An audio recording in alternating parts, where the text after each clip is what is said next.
గుజరాత్లో 22 మంది పిల్లలు చనిపోయారు ఒక వైరస్ ద్వారా. ఈ వైరస్ గురించి పూర్తిగా తెలుసుకోండి, మీ కుటుంబాన్ని కాపాడుకోవచ్చు. ఈ వైరస్ పేరు చందీపురా వైరస్.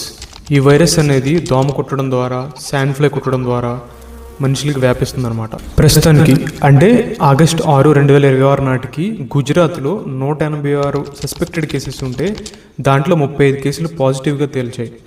ఈ 35 కేసుల్లో 22 మంది ఆల్రెడీ చనిపోయారు పిల్లలు. ఇది మోస్ట్లీ అండర్ 15 years వాళ్ళకే వస్తుందన్నమాట. మెయిన్ అంటే చిన్నపిల్లల్లో వస్తుంది. ఎందుకనంటే వాళ్ళ ఇమ్యూన్ సిస్టమ్ వీక్ కాబట్టి వాళ్ళనే మెయిన్గా అటాక్ చేస్తుంది. సో చిన్నపిల్లలు అనే వాళ్ళు ఎక్కువ ప్రోన్ అనమాట, అంటే వాళ్ళకి రిస్క్ ఎక్కువ వచ్చేది. ఇక్కడ సిచ్యువేషన్ చూసి ఈవెన్ సెంట్రల్ గవర్నమెంట్ కూడా అక్కడికి national joint out break response టీమ్ని కూడా పంపించింది ఎమర్జెన్సీ సర్వీసెస్ కోసం. అక్కడ సర్వేలెన్స్ చేయడానికి, వెక్టర్ కంట్రోల్ చేయడానికి, మస్కిటో ఇన్సెక్ట్ కంట్రోల్ చేయడానికి, ఇవన్నీ మెజర్స్ని కూడా కంట్రోల్ చేయడానికి లోకల్ అథారిటీస్ హెల్ప్ చేయడానికి ఈ టీమ్ని సెంట్రల్ గవర్నమెంట్ అక్కడ పంపించింది అనమాట. యూజువల్గా ఈ వైరస్ సోకింది అని అంటే తీవ్రంగా జ్వరం రావడం, వాంతులు రావడం, తలనొప్పి రావడం, స్పృహ కోల్పోవడం, పిల్లలు చాలా కన్ఫ్యూజింగ్గా ఉండడం, అంటే బద్ధకంగా అలా ఉండడం అనమాట. ఇవన్నీ జరుగుతాయి.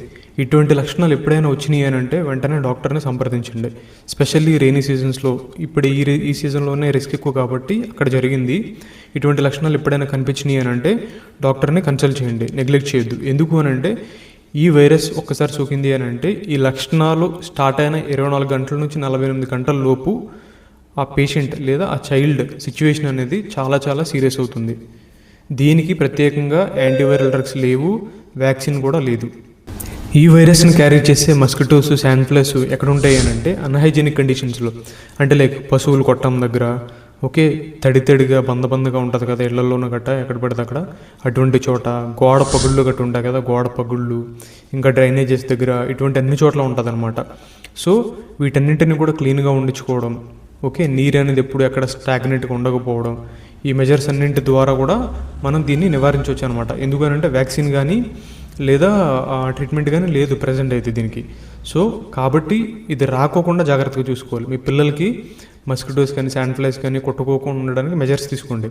ఫుల్గా బాడీ అంతా కవర్ చేసి బట్టలు వేయడం, ఓకే, నెక్స్ట్ ఎన్విరాన్మెంట్స్ అన్నింటినీ హైజీనిక్గా ఉండించుకోవడం, నెక్స్ట్ మస్కిటో నెట్స్ వాడడం.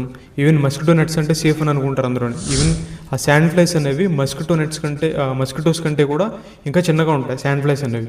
సో ఈవెన్ మస్కిటో నెట్స్ పెట్టుకున్నా సరే కూడా వచ్చే రిస్క్ ఎక్కువ ఉన్నది అనమాట, అవి కుట్టే రిస్క్ ఎక్కువ ఉన్నది.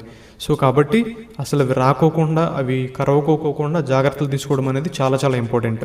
ఈ వైరస్ మెయిన్గా అంటే బ్రెయిన్ని ఎఫెక్ట్ చేస్తుంది అనమాట. ఎన్సెఫలైటిస్ అని అంటారు దాన్ని ఎఫెక్ట్ చేస్తుంది. సో కాబట్టి సిచ్యువేషన్ అనేది చాలా చాలా సీరియస్గా ఉంటుంది.